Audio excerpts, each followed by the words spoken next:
Well, everybody, this is it. It's the last video in this series. I think I ended up with 41 ways to use a free motion foot. I thought it was going to be a couple more. I dropped a couple on the way for various reasons, but that's still a lot. So I hope you learned some things, and I hope you've tried some things. And if this is your first glimpse into my world, I hope that you will stick around, because there's so much more where this came from. I just love to try techniques, and I love to pass them on, and I especially love to help people get started in art quilting, and get past a little bit of the fear associated with it, and also just some really practical tips and ways to get started in both the design part and the techniques part, which make your design happen. So I hope you'll stick around. Today I have all of the techniques today are what I call sewing on air. They don't involve any fabric except for water soluble stabilizer, and then that gets washed away. So then they're all left with just thread. So they're all super fun, a little bit crazy. One of my videos went awry. I wasn't intending for these to be full tutorials anyway, but I was trying to make it be more of one, and I didn't check after each clip, and some of them just, the camera angle was completely wrong. So I will show you the part that I did get, and I'm hoping to actually turn that one into a class, because it's pretty cool anyway, and then I can go into more detail. So I parked myself for my video by our first couple of wild roses that are out this year. They're actually kind of late. They are usually out by our anniversary, which was yesterday, and so they're starting to, but usually there's lots more of them, which will be soon. There's lots of buds, so that's super fun. So I will let you get to this week's video, and I hope you'll stick around for lots more in my world. It's very fun and entertaining. Thanks for watching the series. All right, second to the last one is an interesting one that I just saw recently. I had never seen this before either. So what I did was I pulled the bobbin thread out, I don't know, a foot or so, and then I just held on to the back thread and put the machine on zigzag, and I'm just going to start stitching. I'm basically just stitching over my bobbin thread.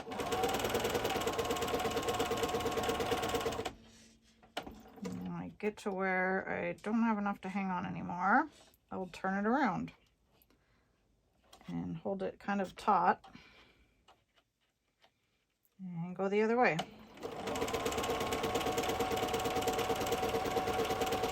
And basically, this is making a thread cord. I get to the other end, turn around, and it gets easier as you go. The first couple passes are a little tricky, but now it gets a lot easier. And I'm basically making a cord. I just put two different colors of thread on here, but you can make the cord whatever color you want to match your project. If I go back a little bit further here, if I go backwards, it's kind of a lump there at the end.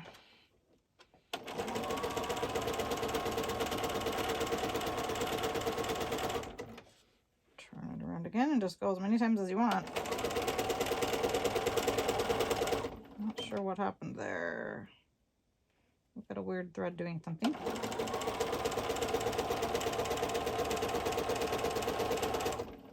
Not sure what happened. Oh, maybe I ran out of bobbin thread. That's what happened. That's what happened. All right. Well, I don't think I'm going to spend too much time on this, but it's cool. And it gets cooler the more you do. So yeah, I ran out of bobbin thread, and that's why I did that.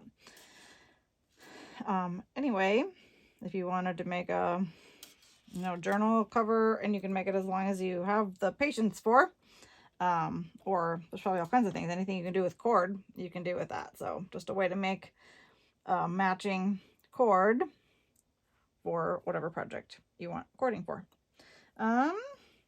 You probably could do that with a straight stitch foot also.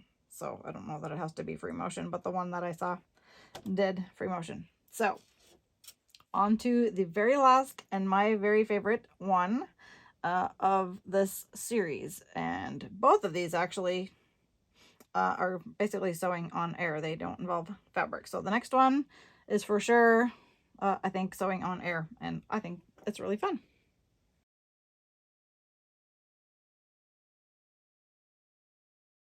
All right, this one is super hard to show, so I'm probably going to have to try several different ways.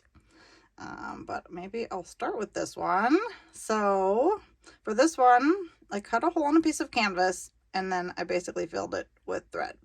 So, and then in this case, I put lights behind it, which is even harder to photograph. If it's a dark enough room and you have it out from the wall a little bit, it makes a ring of light around the outside edge also. But it's not dark enough in here. So look at the flowers on the wall behind this thing. And then you can see that you're seeing through it because it's just thread. So looks like magic, right? But of course not. It's actually not even that hard. A little bit time consuming. I just put a piece of water soluble stabilizer over the hole and then did lots of stitching, or it can be kind of loose, but it just has to all be connected so that when you wash away the stabilizer, it all stays connected. So I'll show you maybe another video of this and then another sample and then a little bit about how I did it. All right, here's the one I did for the sample today. So its video is way better than a photo because you can move it and see, you know, the background. So you can see that you're seeing through. It's still just really hard to get all the colors to show up well. But anyway, that's the one I'm going to at least partially show you how to do. And then I'm going to show you the messy back of my other one. I put paper over everything but the hole, and just so that the light wouldn't shine through anywhere but the hole or around the edges, and then just taped on a little string of battery lights, and that's it. So I did most of these from the back. The canvas acts like a hoop, so it's actually not that hard. This one right here, I'm pretty sure it's about 30 minutes start to finish, including painting it. Like, it's not as scary as it looks, I promise. So I'll show you how to do it. I'll do one more in the light of this one. So if I move it, and then you can tell you that you're seeing through it. So it looks very cool in person. On camera, it's just about impossible, but you can get the idea. All right. The first part of this process is to cut a hole in your canvas. And I'm using a square canvas, so it actually doesn't matter. I think I'm gonna probably have it go this way, but you can turn it whatever way you want after you make your hole. And then I have, so yeah, I think I'm gonna have mine go this way. So I have to keep that in mind because I'm going to be doing it in reverse from the back. And then I've pinned a piece of water-soluble stabilizer over the hole. I'm trying just a few pins because I'm going to nail it down right away. So hopefully that'll be enough, but I'll see if I need to add more. You have to be careful putting the pins in because I have torn the corners. And then I tried a sample with Sulky Solvy, just one layer. And I also had kind of a big needle. So I'm trying a smaller needle now, and OESD aqua film, which I think is a little stronger, and I'm pretty sure that's what I used on my other ones. But if you're having any issues, you can use more than one layer also, and it'll still wash out. So the other thing is you want to have the same color in the top and the bottom, because the bottom is what's going to show. Well, except they're kind of both going to show because, you know, there's no fabric. So first thing I'm going to do is make a background that's kind of got 3 different shades, kind of like my usual stripy background, and that will give me kind of a foundation to put my design on. All right, it's just really hard to show you this because, again, invisible. I'll have to try to take better pictures and videos when it's done. So I'm just going to move it a little bit because that helps. You can't completely see through it. Well, you kind of can, I guess. The stabilizer blocks it a little bit, and that's going to eventually be gone. But anyway, you can see I've got my 3 hills, and now I'm going to add, I think, a couple of birch trees. I think I'm going to keep this one simple so it doesn't take me all day. So I've switched to a light gray thread, and then I'll give it some bark with a darker gray thread. But now I have a little bit more of a foundation to stitch on. All right, after doing this whole thing so far, I just discovered that the camera was wrong in all of my videos. I broke my rule of not checking after every single little clip. And so none of this is on video, actually. I think that, you know, I never intended this to be a full tutorial anyway. I just want to kind of give you the idea. So I don't think I'm going to do it again, but I think I might try to turn this into a class because it's pretty fun. And then I can do it a little more in depth anyway. So I've got some background here, and it's all just really hard to see here anyway. So I'm gonna for sure find a way to make this easier to see, so you can see what I'm talking about. But I'm just going to do some stitching on the birch trees. I added some birch trees to my background, and I tried to cheat and just do the dark thread for the bark lines on the bobbin thread and not the top, and super bad idea because I couldn't see what I was doing. So now I'm going to go over it again. I kind of traced it with a pencil so I can see what I did. I'm going to go over it again a little bit and add some more so you can at least watch this much. But you know, the bottom line is the stabilizer has to be connected all the way around with thread. Like the thread has to go off onto the canvas all the way around, and then all of the thread has to be connected to other thread. So for my background, I just did circles. I did a line across to mark my hill, and there's 2 of them. But then I did circles to fill it in, and just kept doing circles until all the circles were kind of connected. And you can tell, especially when you take it off and look at it, you can tell better if you need to go back and fix any holes. So yeah, here's a little bit of the bark. And when you do this, the top and the bottom, as long as you have the same thread in the top and the top and the bottom are the same. They just keep like building out layers out from the center. So it's kind of reversible, except who would want to look at the back? All right.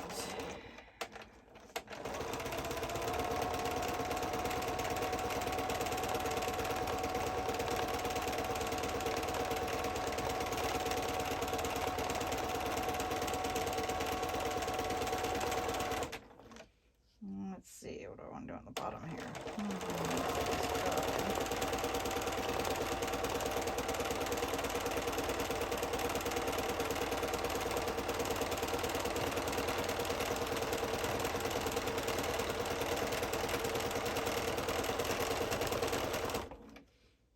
Usually I can just drive over there, but I can't right now because it would show to my other tree.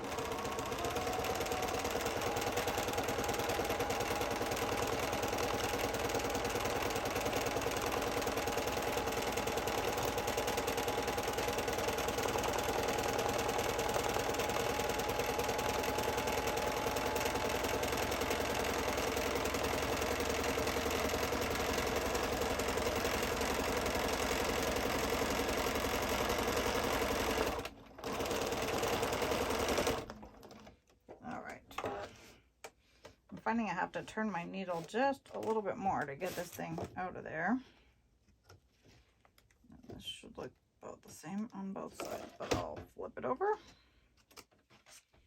Okay, so hopefully you can kind of see that, but I will make sure you can. And then I probably will add a little bit of paint. I could add a sun or a moon or something too. The paint kind of just makes the edges look a little bit less messy. So even if you just do a little bit of sponge painting, that adds a lot and takes away from kind of the messy edge look, but it's pretty cool. All right, now I need to get the stabilizer out of this, and I don't really want to submerge my canvas. I tried doing that once and it got kind of wrinkly, so I'm just going to, I'm not sure I'll be able to do it in this sink, but it's better for videotaping, so we'll see how it goes. I'm just going to, right now it's just dripping because it leaks, good grief.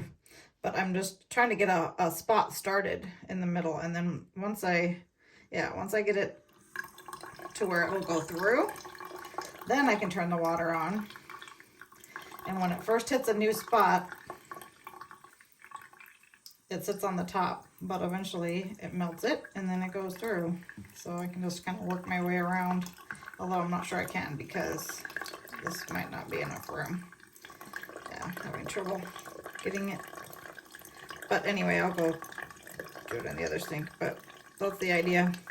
Just keep running water through it and working my way around. I just don't have room to turn this around in here. But keep working my way around until as much of it is gone as I want. You don't have to get rid of every bit of it because it acts as kind of a stabilizer. You just want it to get rid of the part that's between the threads. But the part that's touching the threads, it's okay if it stays on there because it adds some, kind of adds a stabilizer. Or yeah, makes it a little bit almost like starch. A little bit drippy there. So anyway, you can get the idea there.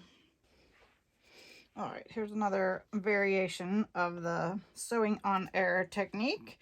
Again, I have water-soluble stabilizer, the OESD Aquafilm again, and I think I'm just going to try maybe making a dragonfly wing here, but with just thread. So the stabilizer, you know, gives you something to stitch on, and then as long as you have it all connected and all, you know, everything attached, then when you wash that away, it will still be a little embroidered, whatever you made. Meredith Woolnough in Australia is the queen of this process. She does incredible stuff, so I'll have to make sure to link her somewhere. Definitely worth checking out her website or her Instagram or whatever, because she just does incredible things. So I'll show you a couple of examples, but it won't be like hers. All right.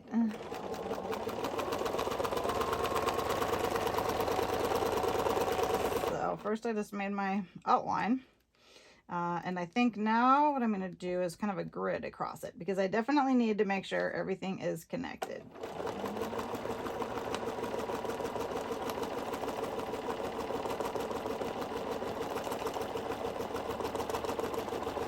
Making sure to go slightly beyond my original stitching, at least I'm trying to.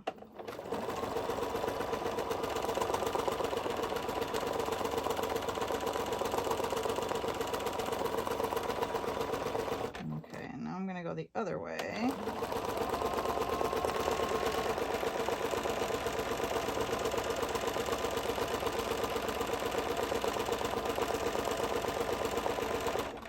Now I'm going to go around the outside. Maybe I'll just go over all of it some more.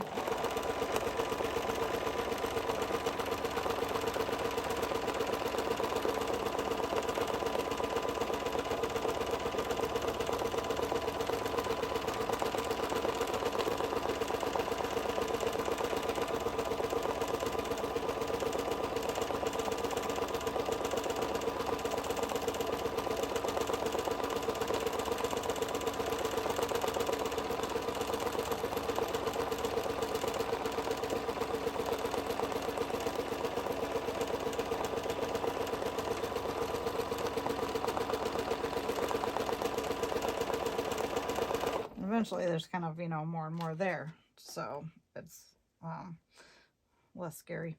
But I see some spots that I'm not sure are connected, so I think I'm going to make my another round a little bit in from my other one, just to see if I'm going to catch all of that, the grid.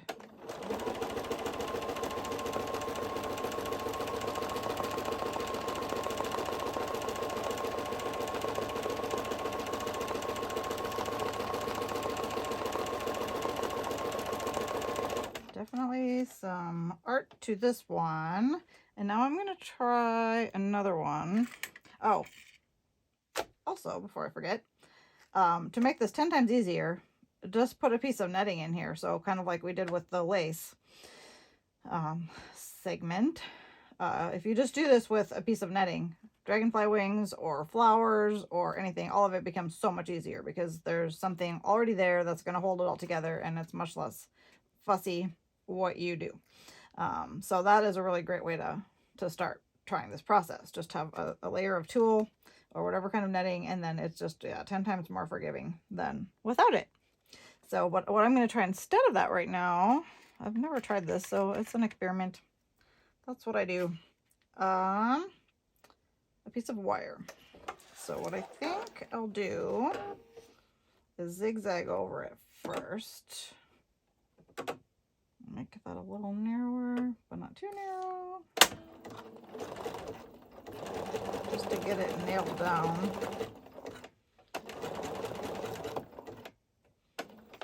Now with the zigzag, I'm trying to go over something. I do have to turn this around.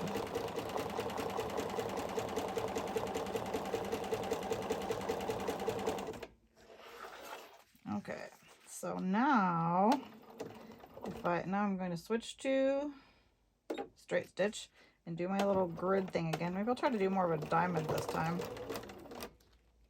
All right, what do we cut on? We're not moving. Oh, that's scary. The wires. I must have hit a wire and it poked down through the hole. Well, that was exciting. Okay, well, maybe that plan's not going to work.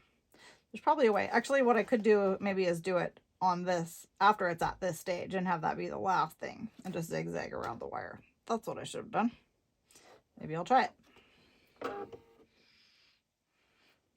No, I'm not going to try it because I wanted to see what this does by itself.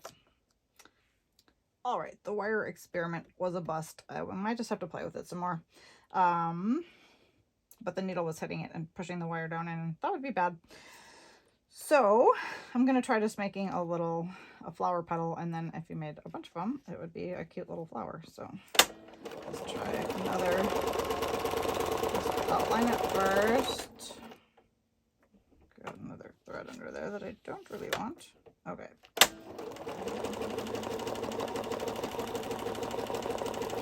And this time, I think I'll just scribble.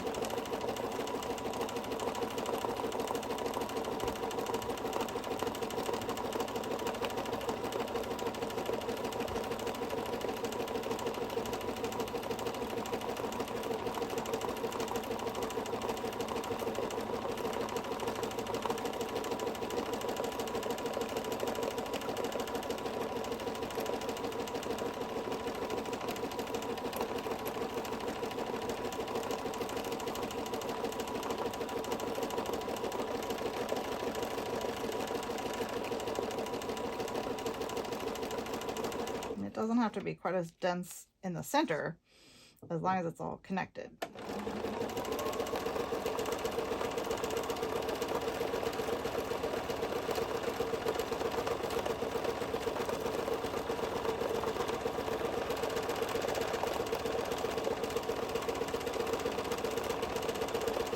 I do want it pretty dense on the outside. Maybe I'll see if I can make a couple more. Oh, I see a hole.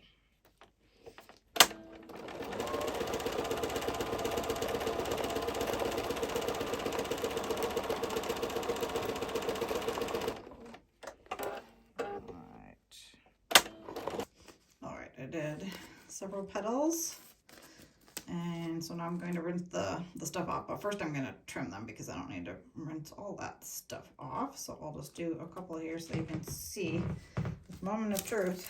We'll see how it holds together. So I'll just do a dragonfly wing and maybe one of these petals, but then if they all work, I'll put them into a little flower. Okay, so just a little bit of water, and again, I'm not sure what order this will end up in my final video, but this stuff acts as kind of like a starch, so you can choose how much to take out and how much to leave in. So right now, it's gone from all the edges. It still feels a little sticky, so there's still some in there, but that's okay because that will help hold it together. So I think I'll just leave that in there. It's one of the things Meredith Woolmuff does, is she knows exactly how much to leave in and to give it a little bit of structure. But I don't want to be able to see it in the holes here, so I definitely want to get it out of those. Okay, I think it is. So now I'll lay this flat on something, but it looks like it's going to hold together. One little stray string there. I might be able to just stick that back over. So anyway, I'll dry these off and then show you what they look like when they're all done.